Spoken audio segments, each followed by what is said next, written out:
Assalamualaikum warahmatullahi wabarakatuh. Bismillahirrahmanirrahim. Hari ini kita mencoba membahas tentang sistem pencernaan. Ya.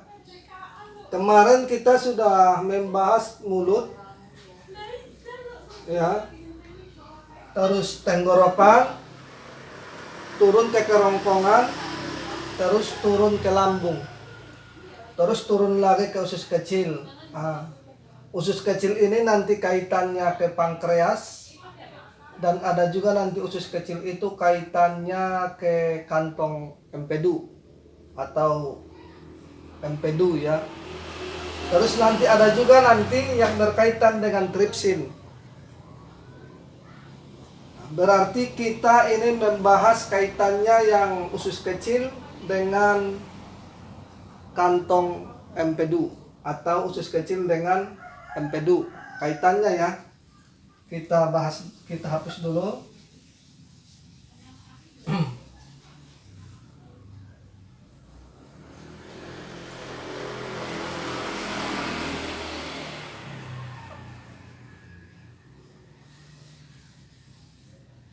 Berarti ini usus kecil yang kaitannya dengan empedu.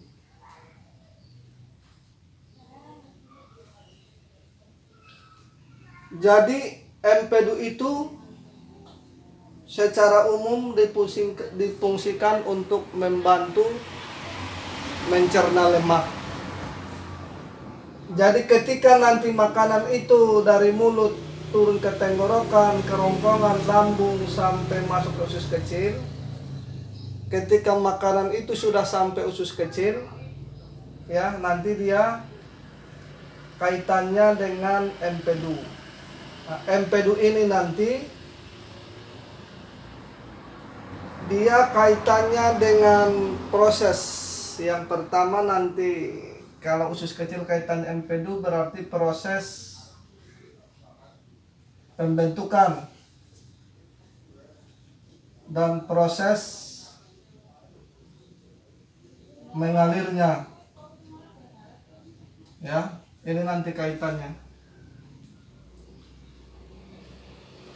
Jadi kalau nanti kantong empedu itu prosesnya pembentukannya tidak bagus atau proses mengalirnya itu nanti tidak lancar, maka akan timbul masalah, ya. Nah, ini nanti sangat banyak terjadi di lapangan. Karena apa? Karena nanti tanpa disadari, kalau nanti proses mengalirnya cairan empedu itu lancar, itu biasanya tidak terjadi masalah. Tetapi seiring nanti berjalannya waktu, terus mengalir tanpa kita sadari, batu itu sudah terbentuk, ya. Batu itu nanti sudah terbentuk di sini. Biasanya kalau proses pembentukannya itu sangat jarang, yang sering itu proses mengalirnya. Maka kalau proses mengalirnya nanti terhambat, maka akan timbul batu. Jadi hampir semuanya nanti yang berkaitan dengan batu, ya, atau nanti batu batu empedu, ya, empedu, terus berkaitan dengan batu kantong kemih, terus berkaitan nanti dengan batu ginjal. Ini biasanya orangnya itu, batu ini akan terjadi biasanya orangnya kalau tidak kurang gerak ya. Biasanya disebabkan karena kurang cairan. Ini penyebabnya. Jadi kalau nanti kita tidak ingin batu ini terbentuk, baik di batu empedu atau batu kantong kemih atau batu ginjal, maka kita perbanyak bergerak dan kita perbanyak cairan atau kita perbanyak minum, ya, minum air bening atau minum air putih. Jadi kalau nanti kalau dia berkaitan dengan batu, secara umumnya kalau dia berkaitan dengan batu berarti dia berkaitan dengan kantong atau kantung, ya. Kantong itu harus, ini contohnya, kantong itu harus digerakkan. Maka biar nanti tidak terjadi pengendapan di dalam yang akan menyebabkan nanti timbulnya batu.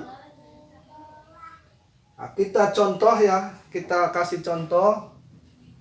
Ada sungai.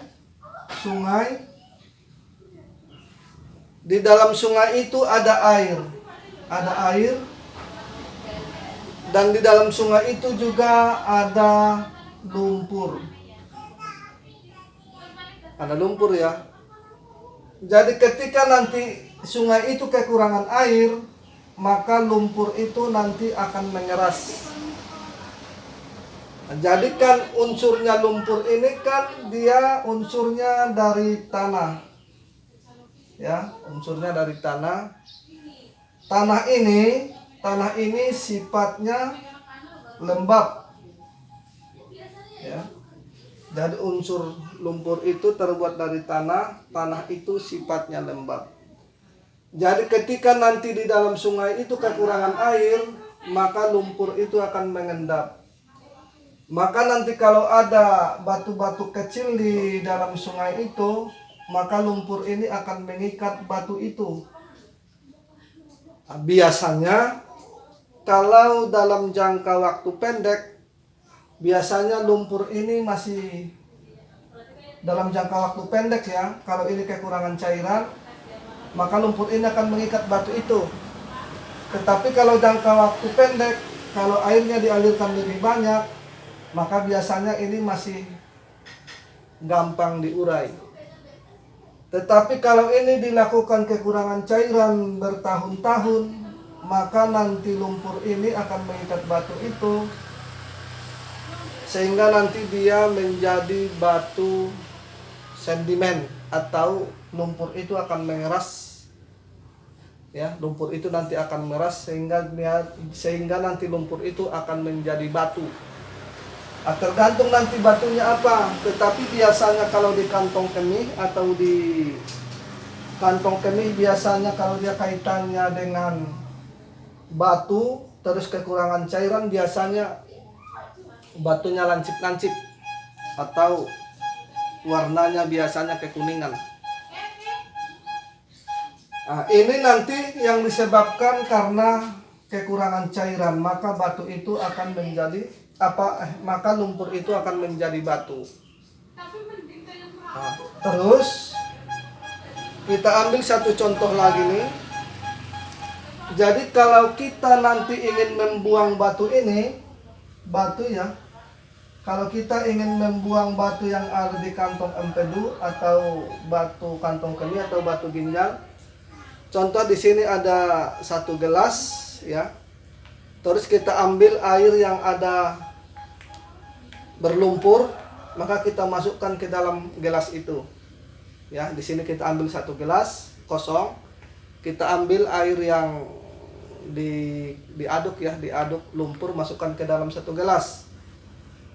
Maka kita akan melihat nanti yang terjadi di dalam gelas itu, air yang bersih itu nanti dia akan ke atas. Maka air yang keruh itu nanti dia akan ke bawah. Maka begitu juga nanti di dalam tubuh kita. Maka nanti salah satu teknik untuk membuang endapan yang ada di gelas itu, yang pertama nanti kita masukkan air banyak. Terus kita aduk sesekali. Itu artinya kita minum air yang banyak, terus kita olahraga. Sehingga apa? Sehingga nanti kantong itu bergerak. Kita aduk sekali, nanti kan air itu akan keluar dari gelas itu sedikit demi sedikit bersama lumpur itu. Begitu juga nanti kalau dia sudah parah, maka nanti teknik yang paling sederhana, maka nanti di dalam gelas tadi kita masukkan air terus menerus, terus kita aduk terus menerus, kita goncang-goncangkan gelas itu sehingga nanti air keruh yang ada di gelas itu sedikit demi sedikit dia akan keluar, sehingga masuk nanti air yang baru. Maka itu adalah satu teknik yang paling sederhana untuk membuang batu empedu atau batu kantong kemih atau batu ginjal. Nah, intinya sih kalau kepengen batu empedu, batu kantong kemih dan batu ginjal itu tidak terbentuk, maka perbanyaklah gerak dan perbanyaklah cairan atau perbanyaklah air minum. Nah, sekarang pertanyaannya, kita sering melihat di lapangan ya, itu ada sebagian orang makan empedu hewan ya. Terus setelah dia makan empedu hewan itu, terus dia merasa tubuhnya nyaman. Nah, terus itu biasanya disebabkan karena di dalam kantong empedunya orang itu kekurangan garam. Nah, maka pertanyaannya, kenapa dia makan empedu hewan itu tubuhnya terasa nyaman? Nah, biasanya itu harus dianalisa dulu. Apakah dia nanti permasalahannya proses pembentukan empedu dia itu tidak cukup, atau nanti proses mengalirnya itu dia tidak bagus, sehingga kalau dia makan empedu hewan dia terasa nyaman ya. Jadi cukup sampai di sini dulu pembahasan kita tentang usus kecil yang kaitannya dengan empedu ya. Jadi nanti intinya sih kalau dia kaitannya dengan proses mengalirnya, berarti dia kaitannya dengan penyumbatan. Penyumbatan itu nanti kaitannya dengan batu. Batu itu nanti kaitannya dengan dengan kantong. Kantong itu harus digerakkan terus menerus, terus kita bergerak ya, digerakkan terus menerus sehingga nanti kantong itu tidak terbentuk batu. Terus minum air yang banyak. Insya Allah nanti sampai di sini dulu pembahasan kita ya. Tetapi biasanya kalau yang ini batu empedu ini ada biasanya kalau ini terbentuk batu, ada ramuan khusus yang cepat menghancurkan batu itu ya. Atau ini batu kantong kemih juga ini sering terjadi nih, sering ketemu di klinik kita nih. Batu empedu ini juga sering, batu ginjal juga agak sering ya. Makanya kita kadang sering melihat batu itu keluar, warnanya seperti apa. Tetapi biasanya kalau yang ini warnanya agak kuning kecoklatan, terus biasanya ujungnya lancip, sehingga itu yang menyebabkan biasanya timbul pendarahan atau sering disebut buang air kecil berdarah ya. Tetapi ini kita kan pembahasannya di empedu.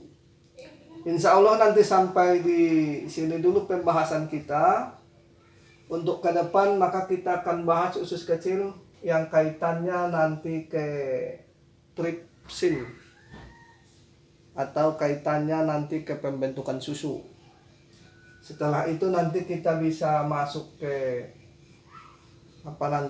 kaitannya dengan proses pembentukan nutrisi ya.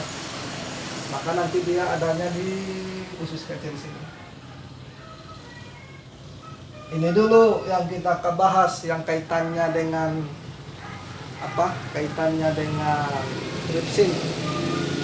Lusa baru kita bahas yang kaitannya dengan pembentukan darah ya, yang kaitannya nanti yang usus kecil ini. Jadi wabillahi taufik wal hidayah. Assalamualaikum warahmatullahi wabarakatuh.